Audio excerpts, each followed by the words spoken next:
This is The Guardian.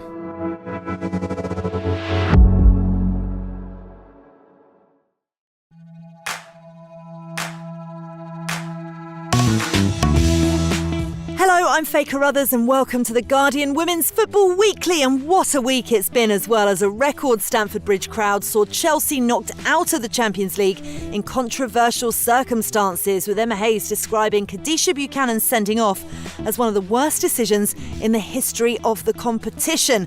While Chelsea ended their European journey for another season, Manchester City extended their lead at the top of the WSL table, confirming Bristol City's relegation in the process. They'll be replaced by Crystal Palace next season after they sealed promotion from the Championship. We'll discuss all that, plus we'll take your questions, and that's today's Guardian Women's Football Weekly.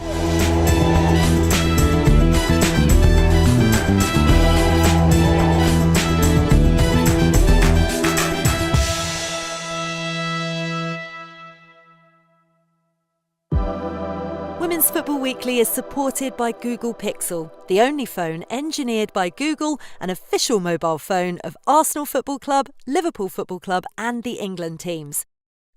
Google Pixel's working with the FA, Arsenal FC and Liverpool FC to close the visibility gap between men's and women's football with the formation of Pixel FC, a collective of next-generation creators and presenters dedicated to covering the women's game. They'll have exclusive access to players, additional resources and content creation opportunities to give women's football the visibility it deserves. Search Google Store to find out more. What a panel we have today. Sophie Downey, what a week. It's been a pretty big week, hasn't it? Lots of football to get your head around. Very exciting this season. Yeah, it has been. Emma Sanders, have you managed to get any sleep? Not really, but we did have a Play-Doh competition on our training day at work yesterday. And honestly, I've never felt so excited for anything. It was like my moment. Everyone looked at me and I feel so ready to attack the rest of the week. Honestly, it was the best day ever. Could that be any more W1A? Yeah. Chris Slegg, have you come down from your Spurs high yet? Women's, obviously. Spurs high is, we've got heights yet to come. I mean, I cannot believe it that we are, a couple of weeks away, less than that now, from an FA Cup final, which before that quarter-final against Man City would never have dreamed that was even a possibility. But I want to know, I've been at the BBC my entire career and I've never had a Play-Doh competition. So what am I missing out on, hey? We need to make that mandatory. If Emma's getting that, I don't know why we're not having that in my department. I think we're all missing out. I think next pod that we're all on, I'll get some play. Will that work on Zoom? I don't know. I mean, I don't think these away days with Play-Doh kind of work in this, work from home era, if you can't quite make the meeting. By the way, that's not because Chris Slegg is on. That's not the reason Susie Rack's not on this week. She's not very well, so we're sending all of our love to Susie. I mean, I don't think she can possibly be off until after the FA Cup final. I don't think we're going to allow her that. It's so cheeky. Anyway, listen, the fairy tale is over for Chelsea. Emma Hayes' final chance of lifting the coveted Champions League trophy as Chelsea manager is no more. Her side fell short against European champions Barcelona again. A red card, missed opportunities, and an improved Barca side proved their downfall in front of a record crowd at Stamford Bridge. It finished in the end Chelsea 0, Barcelona 2 on the night. So Barcelona progressed 2-1 on aggregate. Aitana Bonmatí opening up the scoring through a deflected strike after 25 minutes. Chaos then descended in the second half, though, when Kadisha Buchanan was shown 2 yellow cards in the space of 4 minutes, leaving Chelsea down to 10. They rallied, though, but a contentious penalty decision then saw Fridolina Rolfö sent her team into the final from the spot. So we'll get into the controversial decisions from the referee very shortly, but Chelsea did have their chances, hitting the woodwork twice. What did you make of the performance? Where did it all go wrong? I think it's a really tough one for Chelsea to take because they have come so close, and I think they have closed that gap on Barcelona when you think about where they were 3 years ago in that final in Gothenburg, where they got absolutely 4-0 defeat in that one. So I think the fact that they have drawn it close will be the endless frustration for Emma Hayes at this moment in time. I think they weren't as tight on the day as they were the week before. You can look at the referee decisions, and we will do, but there was, they were losing the ball in places they shouldn't be losing the ball. They were being a bit careless with it. They didn't have quite the same energy and guts, I guess, against a Barcelona team who were much more improved than the week before. And they really struggled in terms of kind of being perfect. And Emma Hayes has said it before the game, you need to be perfect against Barcelona. They are the best team in the world for the reason they won't perform that badly for 2 games in a row. So you have to be really prepared for them to come at you. And I think their ball retention will be the most frustrating thing for Emma Hayes. They had their chances, and they had really good chances, but that's part of being perfect as well. You have to take them when they come to it. And I think when Melanie Leupolz hit the bar in the first half, and then when Nuskin hit the post in the second half, I was literally standing behind the goal at that point, and I saw it clip the post, and I was like, they're not going to win this game. I just, you know when you get a feeling that it's just not going their way, and that was before even the red card kind of happened. So a mixture of things. Yes, going down to 10 definitely does not help either, and I thought they played pretty well with 10 players, to be honest. They had their chances, but it's always going to be a mountain to climb against a Barcelona team who are so good at winning and are so good at reaching Champions League finals. Yeah, sometimes you just know it's not your day, don't you? And there's nothing more frustrating than that. But there was another kind of clear difference, Chris, really, from last week's victory in Spain. No Mayra Ramirez, who was a real handful for the Barcelona defenders. And Chelsea have been hit so hard by injuries this season, particularly in that area. How much did they miss her on Saturday? Yeah, obviously they're already missing Sam Kerr, and then you take Ramirez out. He was great in the first leg, great at running in behind and kind of manipulating the press. So Chelsea then had to come into this game and play in a different way and move Lauren James into a different position, and she handled it really well. Actually, she played well in that role, but I get it. I mean, does Barcelona just have that experience of finding a way to win, don't they? The same way that Chelsea do in the WSL, Barcelona now have that, as do Lyon in Europe. And you've got Aitana Bonmati, who's the Ballon d'Or winner, who scores the equaliser, wins the penalty, just a player of the absolute highest quality. And you really feel for it because as journalists and neutrals, we've got that narrative, that fairy tale. We see Chelsea win away, and it just feels like, this is kind of written in the stars. And you've got Stamford Bridge sold out, which is amazing. I remember being there when they played Wolfsburg back in 2016, the first time they held a Champions League game at Stamford Bridge. And in the media, we gave it the big up. And I think there was only about 4,000 people turned up. And that felt really deflating at the time. For Emma Hayes to have that moment, I know the result isn't at all what she would have wanted, but to kind of have her final game at Stamford Bridge sold out, taking on the European champions as they were and perhaps are going to be again. But it is fine margins. Decisions which might not have gone that way have gone that way. Players of the highest quality in the opposition and injuries that have, despite their huge squad, have counted against Chelsea. Yeah, 10 times that number from that Wolfsburg game 8 years later, which is just brilliant, especially because there've been question marks over attendances at Stamford Bridge. They did such a brilliant job, the marketing department at Chelsea, with this one. Look, we've delayed it for long enough, Emma, but let's talk officiating, shall we? Lots of frustration with the performance of referee Iuliana Dimitrescu, in particular that decision to show Buchanan a second yellow card.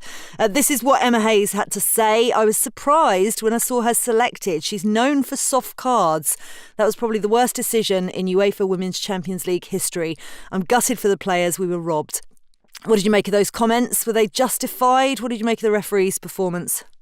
Yeah, I mean, certainly when the comments were made in the media conference, I think I was sat next to Kit Graham from The Times, and we both actually let out a gasp. And it's just because you don't usually hear those, hard-hitting, genuine comments from managers that often. But clearly she was very upset. I actually asked her afterwards. I said to her, you look close to tears. I asked her about her emotions, and she just couldn't hide it. And in that moment, it kind of all came out. So I think the comments themselves, I was obviously shocked at, but I could completely understand why. I think both decisions were very harsh. No matter who you support, if they go against you, you'll always feel hard done by. To have 2 in one game, especially, as Chris has rightly said, against players like Aitana Bonmati, who was just fantastic. Once again, she always is. I think every time I've watched her live, she's won player of the match, which is ridiculous. When you have players of that quality in the opposition and then you get those kind of decisions go against you, it's just really, really difficult. And I think I wrote after the first leg that everything went Chelsea's way in terms of their fortunes. Obviously, they put in a brilliant performance as well. I don't think they did much wrong across the 2 legs. but you have to be perfect against Barcelona. They weren't quite perfect in the second leg, and then they didn't have that luck in the second leg. And to beat a side like Barcelona, you need all of that to go your way. So, when I first saw Khadisha's second yellow, I actually didn't think it was as contentious as people made out, because I thought, she's come in high on the follow through. But actually, the more and more times you watch it, the more harsh it looks. So I can completely understand why Emma was frustrated afterwards. But, like I say, I think over the course of the two legs, I think a 2-1 aggregate result in favour of Barcelona is probably just about right. It's just difficult when, as Emma rightly said, you feel like you haven't been given an opportunity to compete 11v11.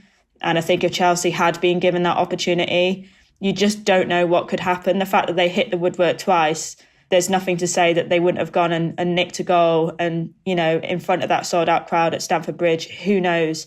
Football isn't always won by the better team. And, Chelsea could have gone on and won that game. You just never know. And I think it's just a real shame for everyone that we weren't given that opportunity to see those two teams play for 11v11 for the full 90 minutes or beyond that. Yeah, I agree. Look, there was a lot of talk pre-match, Soph, about a kind of wounded Barcelona being a dangerous animal, if you like, and they were much improved. Everybody's mentioned Aitana Bonmatí, but actually their manager, Jonathan Heraldez, made one change, bringing in Lucy Bronze and pushing Rolfa further up the pitch. How much of a difference did that make? I think it did make a difference because it allowed Rolfa to show her true attacking ability.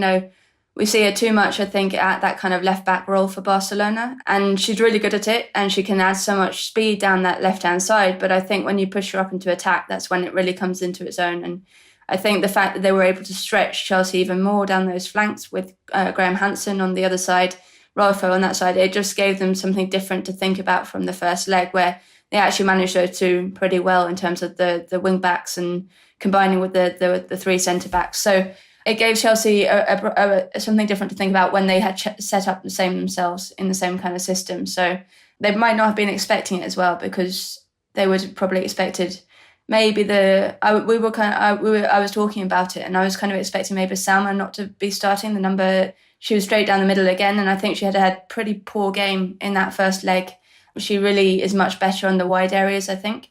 So that was where I was expecting the change to be. So it probably surprised a lot of people, I think, that didn't happen in that one. But they were much improved. They are Barcelona. The way they pass the ball and can control possession and just kind of smother it out of you, they kind of can just control that passing play. And I think towards the end, the way that they managed the game was, pretty spot on in terms of what champions can do. Yeah, absolutely. And we know that Emma Hayes is a champion, but the Champions League is the one trophy that's eluded her, Chris. They've reached 4 European semi-finals, 1 final during her 12 years in charge, and falling short is going to inevitably hurt. But how much can she actually take from the progress the club has made under her leadership? Even one of those is what you mentioned back in 2016 against Wolfsburg. Well, she can take so much, but I don't think she will right now. She's been quite bravely open about how, the Champions League was the one, and that's what she wanted this season more than any other season. And you almost feel like that did begin to get in the way of her thinking, and perhaps the players' thinking, over this last few weeks of, every competition coming thick and fast. You've got a Continental Cup final, which you lose to Arsenal. You've got an FA Cup semi-final, which you would never have imagined really that they were going to lose that. Certainly in the way that they did to Manchester United. And then it becomes all about the Champions League and the WSL. And here they are now with 6 points to make up with those 2 games in hand. But Fran Kirby said, didn't she, after the game, her legacy is not defined by one game. And that is so true. But right now it's hard to take comfort from that. And she does, the frustrations have come out in her recent press conferences. She does seem to have a different mindset. And I do think perhaps she has been feeling the pressure of trying to end on the highest of possible highs and to move into, possibly the highest profile job in women's football with even more silverware under her belt. And it just feels like she's felt like a different person over the last month or so. I think so. I'm not one of the journalists who follows her as closely now as many do, but, I've been interviewing her since back in 2012, 2013, and going to some of those very first Champions League matches when they were playing at Wheatsheaf Park, Staines Football Club's ground. And she just seems a bit different. I just wonder if the enormity of ending this job that has defined her, career and moving into such a high-profile job is just playing on her mind a bit. And coming down to it, as Emma said, the best team did win that tie. And I personally think the decisions were harsh, but they're not outrageous decisions. They're decisions that can go that way. I think that was a harsh booking. I think the penalty was very, very soft, but it is one that sadly can be given, and that no VAR is going to go, oh, that is an enormous error, we're going to overrule it. That just isn't going to happen. So harsh decisions, but I don't think they were outrageous decisions.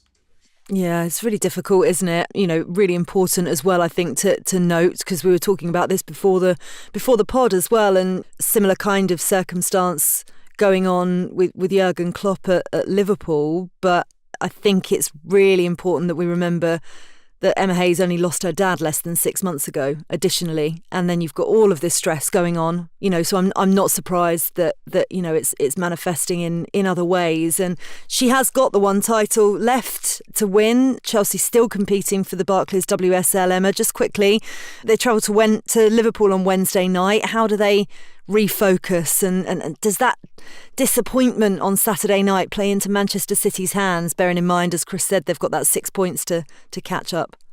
I personally don't think it will have any bearing. I do think Chelsea are very good at separating competitions, and I know that they will go it's game by game, but personally I don't think they do that. I do think they get sucked into individual competitions. So I think, preparing for the Champions League semi-final was different. I interviewed Millie Bright that week, and she sort of kind of let slip and ruined the PR line that they almost did kind of put more into training that week because they knew it was a big game. And I think that's human nature. You're more excited, you're more emotional for games like that. So I think actually their away game against Liverpool back in the WSL is back to the grind, the weekly run-of-the-mill matches that they're used to. And I think the mindset will switch and they will almost calm down and just go back to normal, because that is the routine. That's the games that they play week in, week out. And I know that, that might sound quite abstract, but I don't think it will really faze them. I think they will just get back to it. Look, this is not an easy game. This is the Liverpool side who have had a fantastic season, who are fifth in the league, who have had very, very good recent games against Chelsea. So I think it's important to remember that as well. And Chelsea will know that. They will remember the defeat that they had at the first game of last season. So I think, it will be a tough game. And I think they will be prepared for that.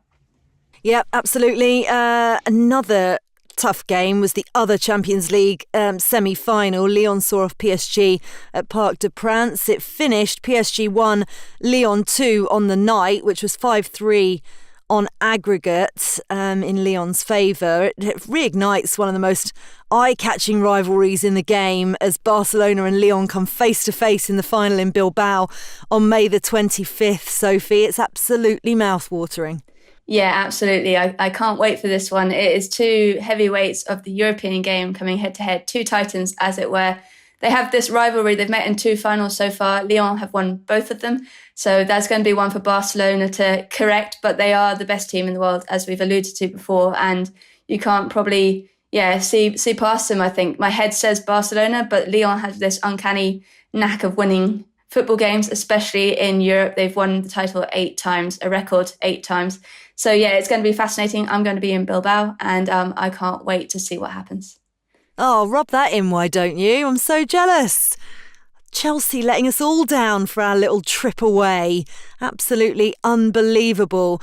Listen, while Europe's elite were battling it out, domestically Manchester City took full advantage of having another game in hand over Chelsea in the Barclays WSL. A comfortable 4-0 win over Bristol City at Ashton Gate extended their lead at the top of the table to 6 points and confirmed the Robins relegation.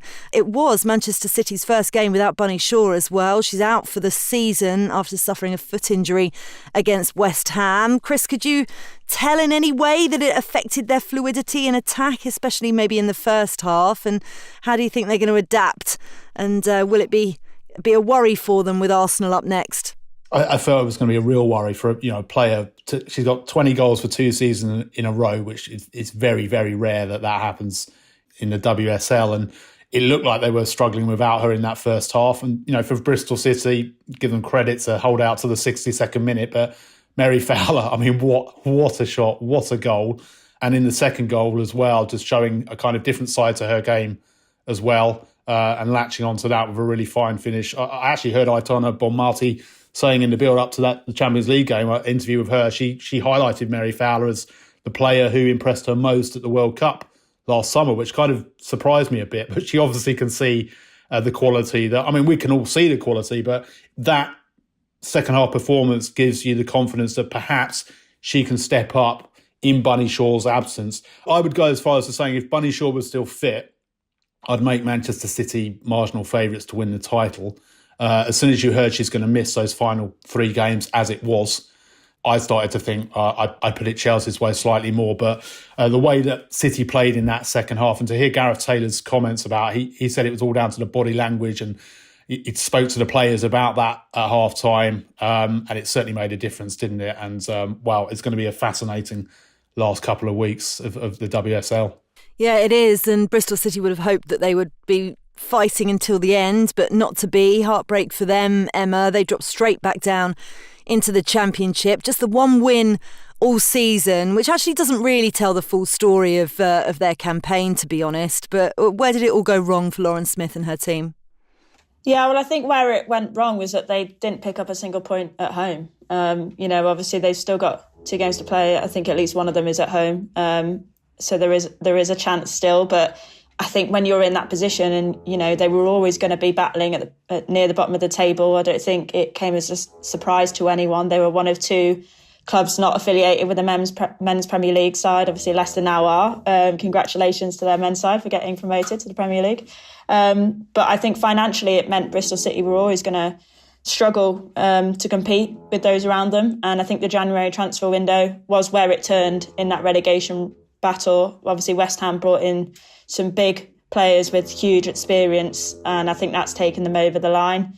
Everton have obviously had an injury crisis. I don't think they're, in terms of the quality in the squad, are anywhere near that kind of, bottom of the table. And I think that the quality has shown and they've managed to move away quite comfortably. Sort of Brighton again. I think Mikey Harris has done a brilliant interim stint there. So I think Bristol City were always going to find it difficult, and they just couldn't do the job at home. And I think that's what's really let them down. But as you say, it doesn't tell the full story. A very, very young, inexperienced squad with lots of potential, lots of talent.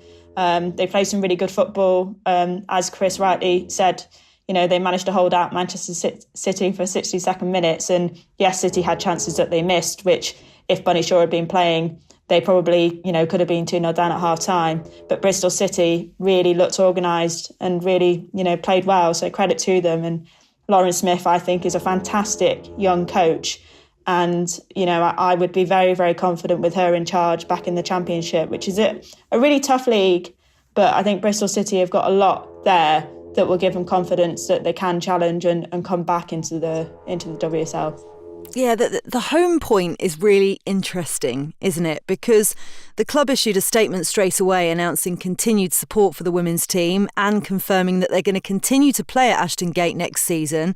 I think there were 9,000 there at the weekend, weren't there? So that's hopefully, going to carry on developing that fan base, which has obviously been a real success story this season. And in fact, their average home attendance has been over 7,000, which is the 5th highest in the WSL, which is some feat. Gavin Marshall, who's the CEO of Bristol Sport Group, also reiterated the faith he has in Lauren Smith as well, saying Lauren has our full backing and we firmly believe she's the best person to help us replicate last year's achievements of winning the Championship and returning to the Women's Super League. Sophie, how important is that support going to be as they look to rebuild? And is there a problem with the stadium? Is it just that they're just not used to playing there particularly, and next season with that fan base already built, they'll be in more familiar surroundings perhaps? Would that be fair to say? To answer your first question, that I think is absolutely crucial. When you look at what happened to, say, Reading last year in comparison, pretty much as soon as they got relegated, they got turned into a part-time model, part-time outfit, and it kind of just not destroyed the club, but kind of really set it back in terms of where they were going, in terms of what Kelly Chambers had built there.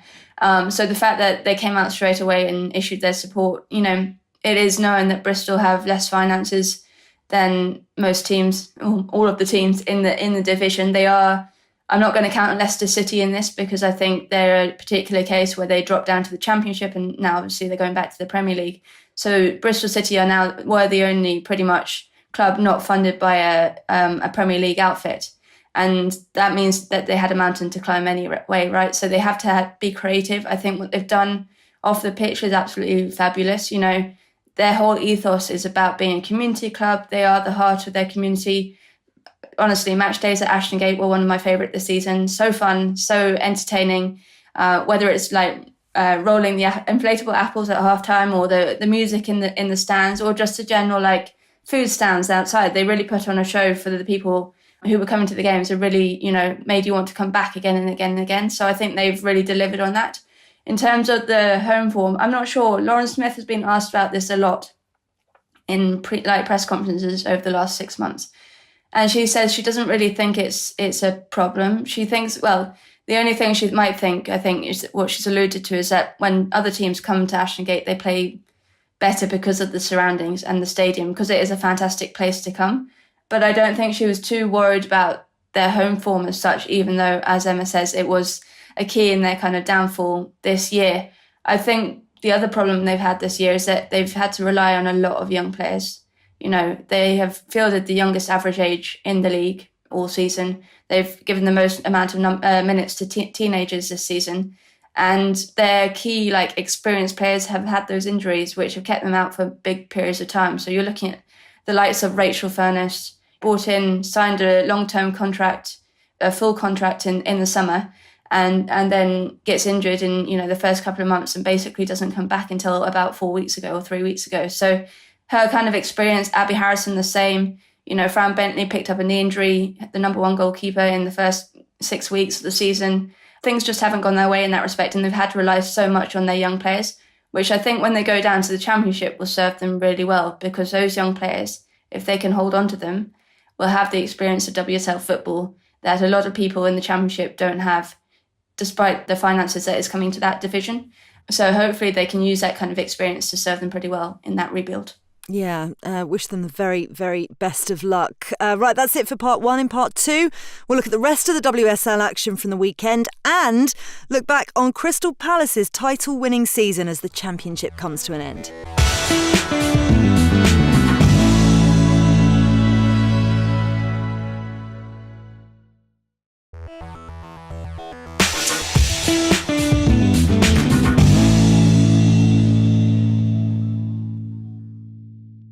Welcome back to part two of the Guardian Women's Football Weekly. Right, let's take you through the rest of the weekend's WSL results. And the Barclays WSL has a new star as Everton came from behind to earn a 1-1 draw with Arsenal. 16-year-old Izzy Hobson's dreams came true as she headed home in the 95th minute to cancel out Alessia Russo's opener.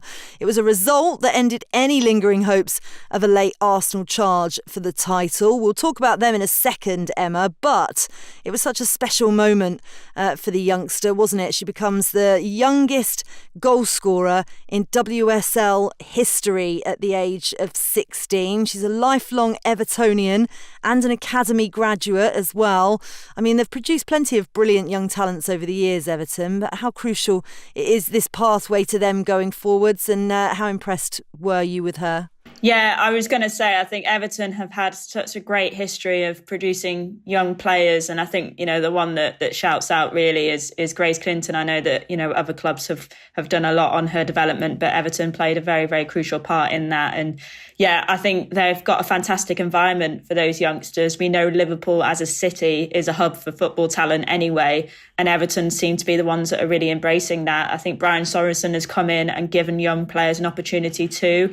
He spoke at length in his first season when he brought in the likes of Aggie Beever-Jones from Chelsea on loan, and obviously Jess Park on loan from Manchester City. And he said, I want to develop young talent. And he certainly did that with those loanees, and look at what they've gone and done, having returned to their parent clubs. But Everton's academy has always had young players breaking into the first team. Izzy is the latest one. And yes, there's been a lot more opportunities this season because of their injury crisis. I'm sure Brian wouldn't have maybe wanted to field as many youngsters as consistently as he's had to, but he trusts them. And you know what, he lets them make mistakes. He lets them, play with freedom and shine. And I think Izzy has obviously picked up some minutes this year, and that was her moment. And what a way to score as well, 95th minute against an Arsenal side who, as you say, up until recently were in that title race. This isn't just her coming on and scoring an equaliser against a bottom of the table side like Bristol City. This is a big opponent. So fantastic scenes for her. You could see what it meant to her on her face. As soon as she scored, she was running away, arms outstretched. It was just fantastic. And I think there's more to come from her because, as I say, she wasn't a complete unknown. We knew that she had talent anyway, and that will just give her such confidence. Yeah, football's about those moments, isn't it? Layla has asked us on X, Sophie, given Everton's outstanding draw against Arsenal, who's your best academy youngster of the season? Oof, that's really a tough question. I guess one of the obvious ones would be Aggie Beever-Jones, just the way that she's broken out at Chelsea this season. But I don't know if she counts because she has been on 2 loan spells. So that might be a bit of a cheeky one for me. I think if you look at like Leicester City, you've got young Denny Draper there. She scored her first WSL goal against Bristol City a few weeks back. She is one of the bright young sparks coming through the English pathway, one to definitely watch out for. And then I think when you look down into the Championship, there's been players who have been really young who have got really good minutes under their belts. So you look at Lexi Potter, she's been at Crystal Palace this season, complete stalwart in that midfield. She comes from Chelsea's academy, obviously, and will go back at the end of the season. But there are players like her who are performing week in, week out in that Championship area that we should be really excited for when they come back to their parent clubs at the end of the year. And then you also have to look at maybe not catching the eye quite as much, but when the likes of Vivianne Lear and Katie Reid are given their debuts for Arsenal, that's no mean feat, right? In a team who are, full of stars and battling for competitions and titles, and for the youngsters to be from their academy to be given a chance and shown a pathway, I think that's key. And I think you saw the smile on Katie Reid's face and Leah Williamson's face when they made that substitution a few weeks back, and you could just tell what it meant for players coming on for their parent clubs, and it shows them that they've got every chance of succeeding. So the main thing is not to rush them as well. That's the main thing. We can get all excited when they score a goal like Izzy did at the weekend, but it will take time. There will be peaks and troughs, I think, in their careers. But I have to say, I do a lot of the English youth level games, and I've never been more excited by the talent coming through than I am right now. Under 17s are absolutely unbelievable. So, yeah, lots to come, I think, from them. Brilliant. Very exciting times. Disappointment for Arsenal on the road again, though, Chris. They had their chances, wasteful with them yet again. Caitlin Ford and Victoria Pelova missing sitters. How do they recover ahead of facing Manchester City next weekend? Yeah, and I think the frustrating thing for them as well is that, we usually think of the WSL being decided in the meetings between the big three, but they beat Manchester City at home in November. They beat Chelsea at home just before Christmas, but they've lost to Liverpool, Tottenham and West Ham, most surprisingly of all. So also drawn against Manchester United right at the beginning of the season, which, wasn't such a surprise at the time. Manchester United coming off the back of the great season that they had before, lost to Chelsea at Stamford Bridge when you started to think, they're really the outsiders now in the title race. But then this one, another unexpected dropping of points where you just really wouldn't have thought of anything other than an Arsenal win going into that game. And as a neutral, it's a bit of a shame because I really thought a few weeks back, probably until that Stamford Bridge game, that we were going to have 3 teams in it right until the very end of it. But, look, their chances were pretty much over before the weekend, and now they're mathematically over too. And it was down to wastefulness in front of goal, really, at the weekend. I know Arsenal have had a lot of injuries too. Miedemar Mead didn't come back until just before Christmas, Williamson too, and they've had so many injuries to contend with. But yes, it's a shame that challenge petered out earlier than many of us expected it was going to. Yeah, it feels as if a lot of teams have had a lot of challenges with injuries this season, though, and particularly at Everton, Brian Sorensen bringing another list of absentees to his pre-match press conference. It's like a roll call when he reads them out, isn't it? It's still, though, Sophie, a really big show of resilience from them in front of a sold-out Walton Hall Park. It was a performance, I think, that epitomised their season. They've been up against it so long, for so much of the season. I mean, their injury woes have been, quite frankly, ridiculous. You know, the amount of players that have been out throughout the season, and, you know, he'll come in one week and say, oh, it's looking brighter, and then the next week he's like, no, it's back to being pretty bad again. So I think that's just a kind of also where the club is at the moment. You know, they don't have the finances. They didn't really get in anyone of experience in the transfer window. They are sort of constricted by what's happening on the men's side of the game as well. And I think he's done really well with what he's had in front of him. I think the really key thing is they have a good identity. You know, when Aurora Ghali is playing centre mid one week and then right back the other week and then left back the next week, she knows exactly what's expected of her. So even though it's probably really tricky going from different position to different position, she understands the way that they're playing and the way that he wants them to play. So I guess that helps a bit. But I do think it is quite remarkable, you know, the performances that they've managed to put in. And at times, you know, they've been a bit hard done by the results. You know, a few chances here and there that go in, a few more clinical finishes, and they could have a few more points on the board and finishing in the top half of the table. So I think it would be a season to reflect on for Brian Sorensen going into the new year. I think he'll be disappointed about where they are in the table, but I think that just tells one part of the story, and they've got so many positives to take out of the kind of grit and character that they've built over the last 8 months or so. Yeah, another team, I'm not sure how they're going to reflect on this season, really. Manchester United, they've opened up a 3-point gap over Liverpool in that battle to finish fourth. It was a narrow 1-0 victory away to Leicester in the end, and Mark Skinner's side dominated the game, but they were mostly kept out by a strong performance from Janina Leitzig in goal. She was superb, and it actually took a special long-range finish from Ella Toone to give United all 3 points. They created plenty, Chris, but again just lacked a cutting edge, didn't they? How much of a worry is that going to be ahead of the FA Cup final? How much of a worry do you want it to be? I can't really call the FA Cup final, and you know, they met in the WSL last weekend and finished in a draw. And I feel that Mark Skinner, the whole season, really, whether it is deemed a success or not, hinges now on the FA Cup final. I think he was probably ahead of schedule. I think last season, a bit like Carla Ward at Aston Villa, and I think they both found it hard to live up to that. Again, they went out of the Champions League straight away. Manchester United, they've not had the same level of consistency that they had in the league last season. Obviously, they lost Russo. They've had the uncertainty with the Mary Earps contract situation rumbling on in the background. But I think if he finishes this season, if they can hold off the challenge of Liverpool, I think that certainly means a lot between the fans of both clubs. The Manchester United certainly want to finish ahead of Liverpool and finish as a top 4 club, even though top 4 doesn't bring Champions League in the women's game, of course. It needs to be top 3. But if you can finish in 4th and win the FA Cup final, I think you've got to call that a success. I know a lot of Manchester United fans disagree, and they look at the size of the club and they feel that they should be ahead.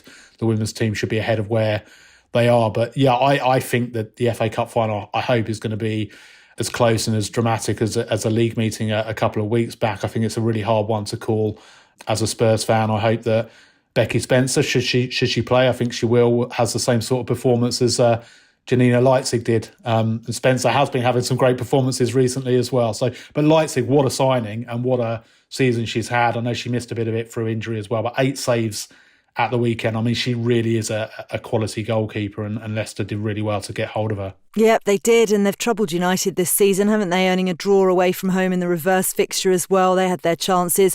Yuka Mamiki hitting the post, probably the best of the bunch, showing how far they've come this season, Emma. Yeah, you know what? I was about to mention Yuka Mamiki because I just absolutely love watching her play. I think she's been fantastic, and she was so good on the weekend. And I think she was so unfortunate actually not to get something. You know, there was that moment where the ball came across to her. I think it was a Missy Goodwin shot that was sort of, you know, half saved by Mary Earps, fell to Mamiki, and she hit the post and it came back, and Lena Petterman was about a yard or so out, and the spin of the ball just took it away. And I still don't know how that didn't go in. And, you know, Man United could have found themselves 1-0 down, should have found themselves 1-0 down, really. But as you say, you know, they had chances missed. But Leicester always look like they've got something in them when they have a player like Mamiki. And I think, you know, what a signing. We talk about Janina Leitzig being a signing as well, but I think she's been fantastic. And obviously, I think it was only January that she came in as well. And to have settled in so quickly, I'm really looking forward to seeing what she does next season. I actually wrote a piece about kind of more and more Japanese players and Asian players, but Japanese in particular, coming to the WSL. And I think we're starting to see why they're attracting so much interest from European clubs, because, you know, they're so technically gifted, they're so clever, and their movement, I think, is just fantastic. And I think we've seen some Japanese stars bring something else to the WSL. So hopefully we'll see more of them come, because I think, you know, if they're anything like Mamiki, then exciting times. Yeah, we're in for a treat, aren't we? That's for sure. 2 more games to get through quickly. It ended all square at Villa Park thanks to a 95th minute leveller from Shannon Cook. That all but ensured West Ham's safety ahead of Bristol City's late kickoff, while also ending Aston Villa's hopes of finishing 6th. It feels like a season to forget for both these teams, to be honest. The late header cancelled out Alicia Lehmann's opener, by the way. That was her first league goal of the season. What did you make of this game as a whole, Soph? I think it epitomised both teams a little bit. You know, there were chances not taken. I think that's been a theme with kind of the teams in the bottom half of the table. You know, they are creating chances, like what Emma was just saying about Leicester, but they're just not having the experience to be clinical enough in those situations. And West Ham had a few really good chances early on. I think Ueki hit it straight at the keep at Sophia Poor in the early minutes when, either side of her, it would have been a goal. At Vivienne Asay as well, headed over the bar or onto the bar when, it was quite a clear header that you could direct on target. So, and the same at the other end for Aston Villa as well. Rachel Daly missing a header that, you would probably put your money on her scoring that. So I think it kind of sums up where they're both at. I think for West Ham, the fact that they're safe is absolutely key. Gives Rhiannon Skinner something to build with going into the new season. And Aston Villa, I think they will reflect a lot on this season. I asked Carla Ward before the game about what she'd learned, and she said she learned the most in these times of, tricky times. I think it has to be said again, they are another team that have been ravaged by injury at points, and the fact that they haven't had, many midfielders to call on in the second half of the year has really not helped them at all, especially after that really tough start. And especially the selling of Laura Blunkilde-Brown as well. It's left them really light, and they've had to solve problems and situations. So I think they'll reflect on it. Lots of learnings, but the fact that they're safe, I think a 7th place finish, I know she wanted 6th, but if they can get 7th, I think that will be a good marker after the kind of year that they've had, that, they're kind of solidifying a really good season last year. Finally, Tottenham maintained their unbeaten run after coming from behind to earn a 1-1 draw with Brighton. Bethany England rescuing a point for her team after Elizabeth Turland had fired the visitors ahead. Robert Villeham has really had to tinker, hasn't he, Chris, with his attack in recent weeks. Celine Bizet, Martha Thomas, Andrew Spence all out with injury, and it's seen Jess Naz playing more centrally while England's kind of been used in a wider role. How much can they use these next couple of games as preparation for the cup final, which has been sewn into this podcast right from the beginning?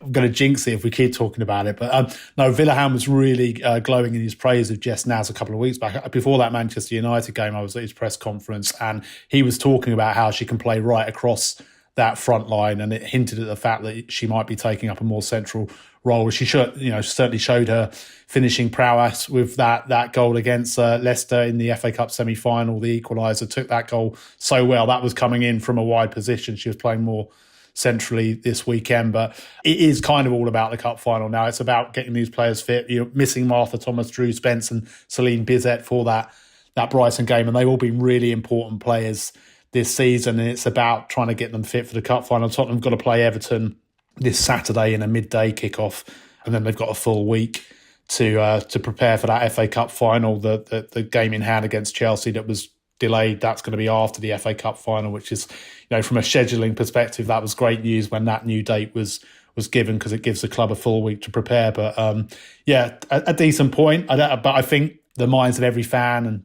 possibly every player really is all about that big day at Wembley.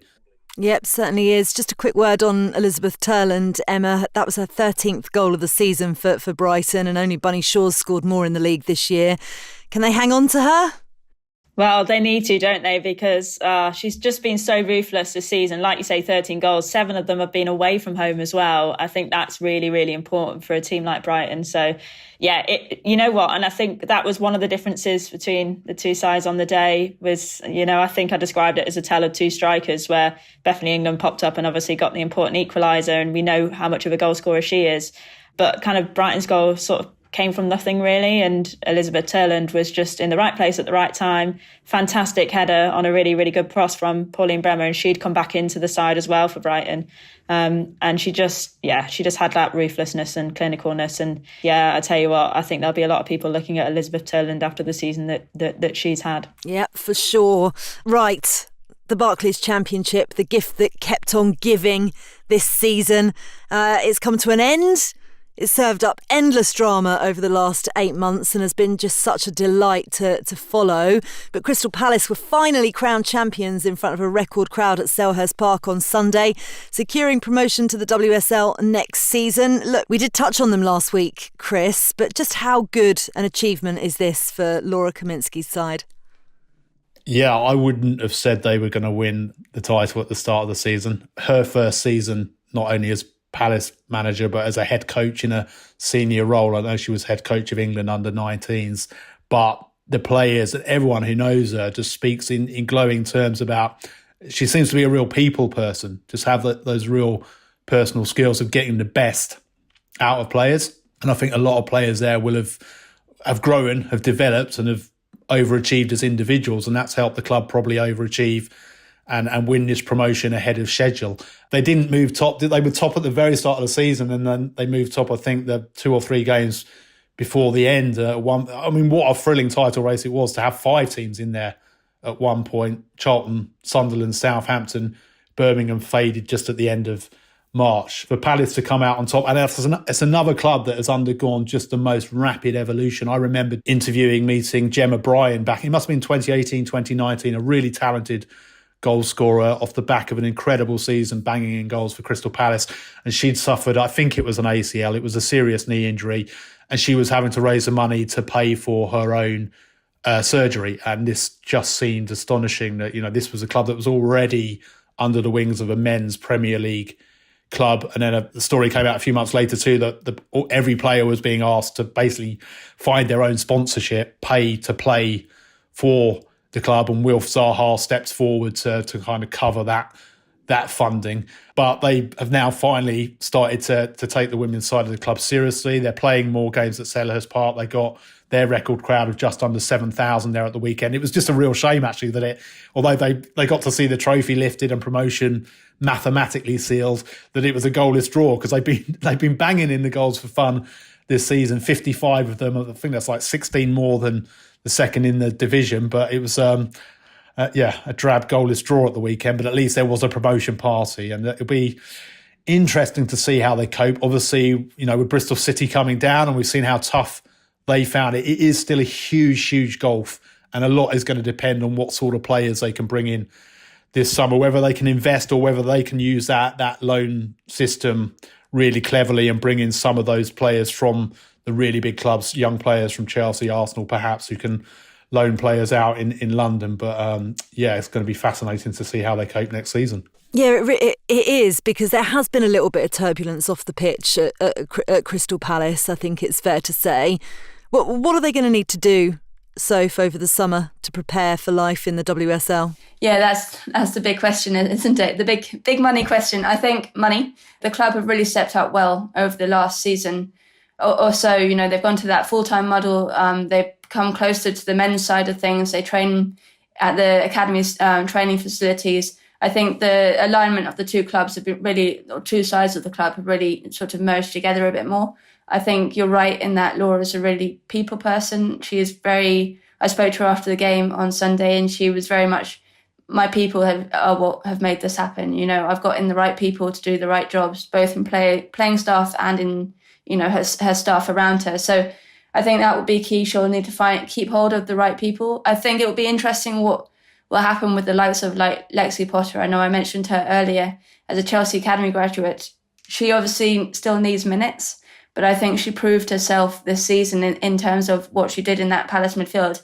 and whether they look to like loan someone like her again, keep her at the club, keep her within the same environment, but also her still being part of Chelsea as well. So it's going to be interesting. They're going to need to get experience in as well. I think that's what Bristol City showed this season, is that kind of lack of experience. And it will be crucial for maybe keeping Rhea Percival, would be a good, they took her on loan in January from Tottenham, maybe keeping her, trying to sign her full-time. That kind of experience is invaluable to that team, because they're sort of the leaders on the pitch that help the staff in the background. They're all quite young as well, I think, the staff. So I think it's all going to be a big learning process, but you've got to feel they're in a pretty good spot if Steve Parish and the board kind of step up and commit to providing them more finances. Yeah, absolutely. Everything had been kind of settled before kickoff, which is not what we were expecting on this roller coaster of a season. But the final day still didn't disappoint, did it? Charlton beat Southampton 2-0 at the Valley.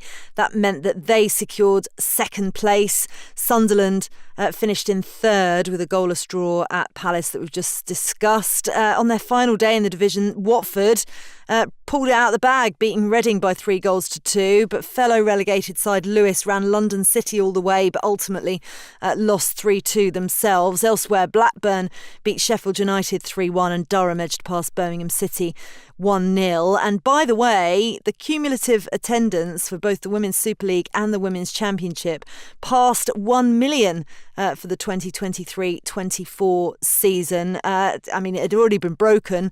The previous attendance record was 689,000 and was broken with 36 games left to play back in March. But I mean, I expect it's going to increase even further next season, Emma, with Newcastle United and Portsmouth both having their licences approved to join the Championship next season. Can we expect an even more competitive league? Yeah, I think so. I think the Championship now is more and more clubs are turning into that full-time model. More and more clubs are moving to bigger stadia, not necessarily their main men's one, if you'd like to call it, but certainly bigger stadia. So, yeah, I expect more, higher crowds in the Championship, more competition, more investment, because at the end of the day, they have to try and close that gap in the WSL, which the WSL is growing, each year. So WSL is getting more and more, money pumped into it. The crowds are getting bigger. There's more sponsorship deals, TV revenue. You would think, obviously, the current one has been kind of moved over for another year, but you think when Nuco comes in, you would expect more money to come from TV broadcasts. So, yeah, I think the top two tiers are growing alongside each other. And the big thing for the Championship is that the WSL probably is going to grow at a quicker rate, and they have to try and keep up with that. And that means every club, I think, in the second tier, within, I personally think the next 2 years will have to be full-time to be able to compete in that league. Yeah. I agree with you 100%. A few bits of news to round up. Congratulations to AS Roma, who were crowned Serie A champions for the second year running on Friday night. It's also a fond goodbye from the Republic of Ireland to Sinead Farrelly, who's announced her retirement from international football. The Gotham FC midfielder only made her debut for Ireland in April 2023 after making an incredible comeback to football. Featured heavily, of course, in their World Cup campaign. Good luck to her. And just one for your radar as well. The US and Mexico have withdrawn their joint bid to host the 2027 Women's World Cup. I think many of us thought that it was definitely going to go there, bearing in mind that the Men's World Cup is a triple bid with Canada joining them in 2026. But they've decided instead, the US and Mexico, that they're going to focus on securing the 2031 tournament. So that leaves Brazil rivaling the joint bid for Belgium, Germany and the Netherlands for 2027 instead. Quick couple of questions from our listeners as well. Robin asks, can you discuss the scourge that is goalkeepers faking injuries so managers can give team talks? Hannah Hampton went down 20 seconds after the red card. It's so boring to watch, and it's rarely a genuine injury. I think players should be banned from going to benches during stoppages. Who wants to take that? It is so frustrating, but I don't entirely know how you police it. I think it's a very hard thing because referees have to, obviously safety is paramount. And even though we know a lot of the time there is not a problem, a referee is not there to make that judgment. They've got to play as safe as possible. So it is very frustrating. I think next year that there's going to be trials, isn't there? Not in the top divisions regarding the restart. There's a 6-second rule for goalkeepers, which is not enforced at all at the moment, and that is going to be extended to 8 seconds. And I think the referee is going to count down with their fingers when it gets to 5 seconds to try and hurry that side up with goalkeepers, and that's going to be a trial to see whether it would be brought in throughout every division of the game. But I don't know what you can do. It is a scourge. It's something that's become worse. It's something that pretty much every single club does in pretty much every single game. But I'm not entirely sure what an effective way. But you need a much clever, that's not hard, but you need a cleverer mind than me to work out how you effectively get rid of this. OK, let's ask the cleverer mind, shall we, in that case? Sophie, this is from Robert on X. Is it time to bring in a salary cap or some sort of cost control in the WSL, like what's being suggested in the Premier League? I don't think so yet. I guess we have to be quite careful about the finances in women's football, but I do think, the kind of salaries that these players are on are incomparable to, the kind of salaries that are floating around in the men's league. And actually, there should be higher, if anything, across the board. Other countries are starting to pay their players really, really well. And Jonas Eidevall has often talked about this season is that we have to start in this country thinking about, those wages and the fact that, they have to be lifted across the division.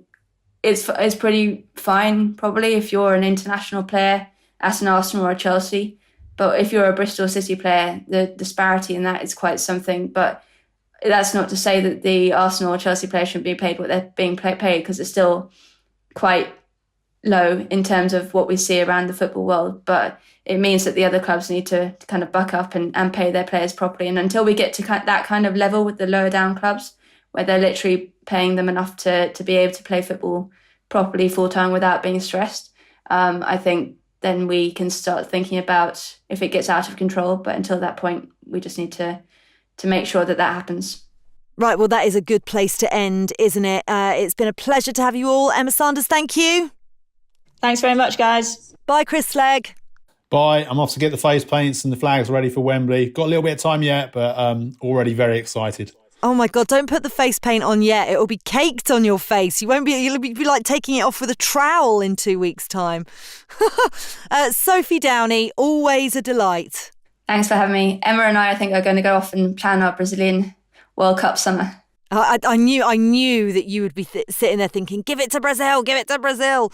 Right, keep having your say by sending in your questions via X or emailing us at womensfootballweekly@theguardian.com. And as ever, a reminder to sign up for our bi-weekly women's football newsletter. All you need to do is search Moving the Goalposts sign up. In Tuesday's edition, Sophie Downey is going to be looking at Bristol City's relegation. Then on Thursday, Calvin Coamba Chikengi will explore the trend of Zambian national team players opting to join the Army and Air Force instead, and the impact that will have on the sport in the country. The Guardian Women's Football Weekly is produced by Sophie Downey and Silas Gray. Music composition was by Laura Iredale. Our executive producer is Salah Amat.